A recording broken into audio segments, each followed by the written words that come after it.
Salut tout le monde. Il est temps de regarder la bande-annonce de Maul Shadowlord.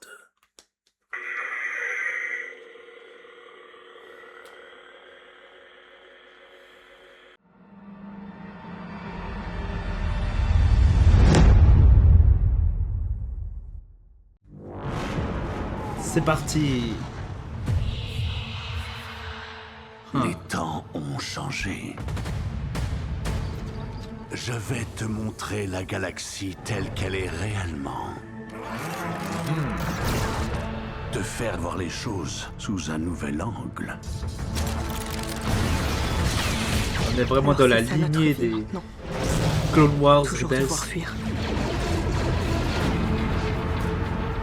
Je te suggère de dépasser les apparences. On a affaire à quoi? C'est une excellente question. Je t'offre une opportunité.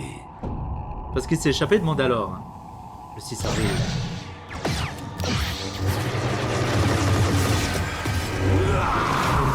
Ah ah ah. Maul. Oh, qu'est-ce qu'il est bien fait. Nous avons tous beaucoup perdu et beaucoup souffert.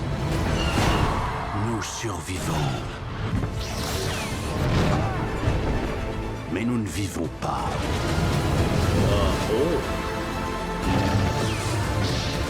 Excellent. L'empereur veut ta mort. Les chaînes peuvent être brisées. Attention! Et les Je empires suis en train d'éclater là. peuvent s'effondrer.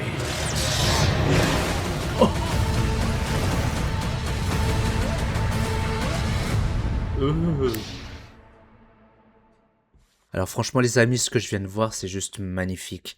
Je sais que certaines personnes diront ouais c'est de la merde, etc. Alors ok, vous avez été déçus par Star Wars. Moi j'ai été déçu par quelques projets Star Wars, mais c'est pas pour dire ouais n'allez surtout pas regarder parce que ça va être nul à chier, etc. Alors arrêtez vos conneries s'il vous plaît, parce que tout n'est pas à jeter. Si je prends par exemple Ahsoka, j'ai pas énormément... Alors il y a quelques détails qui me dérangent un peu, mais dans l'ensemble, franchement j'ai aimé la série. Il y avait quoi d'autre The Mandalorian par exemple, c'est juste magnifique, les 3 premières saisons. De toute façon, vous allez retrouver ma reaction trailer de The Mandalorian et Grogu, comme ça vous verrez ce que j'en pense, mais... Ouais, sinon, à part les autres séries que je peux citer, The Acolyte, avec le papa, on est en ce moment en train de regarder, on est au début et c'est très brouillon. Obi-Wan Kenobi, qui devait être au départ un spin-off en format film, qui est devenu une série, ça a été totalement détruit. Puis Andorre, franchement, c'est considéré comme l'une des meilleures séries Star Wars, mais je suis pas d'accord. Et ça se voit d'ailleurs, elle est même à l'écran, pour que ça soit d'une lenteur pas possible. Non, ça va pas parce que, alors certes, il faut que ça bouge, mais même si ça doit être dans la lenteur, il faut qu'on puisse avancer dans l'histoire, il faut qu'on puisse aussi, voilà, être projeté quelque part. Or, dans Andorre, c'est pas le cas. Mais quoi qu'il en soit, si je prends les séries d'animation, il y en a certaines, je ne mets pas Star Wars Vision avec parce que c'est en format manga, je suis pas fan de ça du tout. Mais si je prends en compte The Clone Wars, Rebels, ainsi que The Bad Batch, ce sont des séries magnifiques, qui ont même beaucoup plus de qualité que les séries de live action.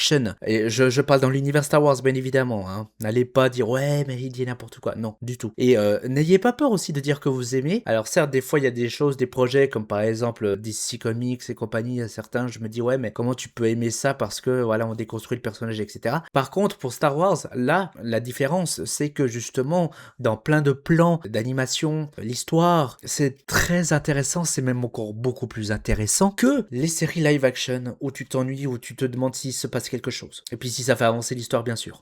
Là, Maul, le Seigneur de l'Ombre, c'est un grand oui. J'ai hâte de voir ce que ça va donner parce que Maul, on l'a vu dans le premier épisode, donc La Menace Fantôme, prélogie, film Star Wars bien évidemment, en live action, hein, je précise, pour des personnes qui tomberaient sur ma vidéo et qui ne connaissent pas forcément l'univers Star Wars. Et puis par la suite, on l'a plus revu et il est réapparu dans Clone Wars. Donc après les événements, je vais rien vous spoiler, hein, puisque si vous n'avez pas vu justement les séries d'animation que je vous ai citées, foncez-y. Juste dire que justement dans The Clone Wars, en fait, on le réhabilite. Il est très très intéressant et on comprend ses motivations aussi et très agréable à suivre. J'ai hâte de voir ce que ça va donner pour celui-ci, sachant même que les événements se passeront justement après Clone Wars, le siège de Mandalore, et surtout que ce que je pourrais juste vous dire, c'est que Maul comprend que Anakin, qui devient par la suite Dark Vador, est une grande menace pour la galaxie. Et donc, mon petit cœur de fan aimerait beaucoup avoir une confrontation entre les deux personnages, ce qui d'ailleurs n'est pas impossible, puisqu'ils pourraient bien se rencontrer. Il n'y a pas à se dire « ouais, mais ça va modifier l'histoire que nous connaissons de Star Wars, etc. » Non, pas du tout, parce que là, il y a une vraie motivation, il y a un vrai truc. Alors, je n'ai pas vu la série, puis bien évidemment, puisqu'elle sort le 6 avril. Mais dans tous les cas, j'ai hâte d'y être à cette date pour pouvoir découvrir ce projet, qui en tout cas m'intéresse vraiment beaucoup, qui me hype, oui, ça me hype, franchement. N'hésitez pas à me dire dans les commentaires si vous êtes aussi intéressé par ceci. Que la force soit avec vous, ou alors rejoignez l'Empire.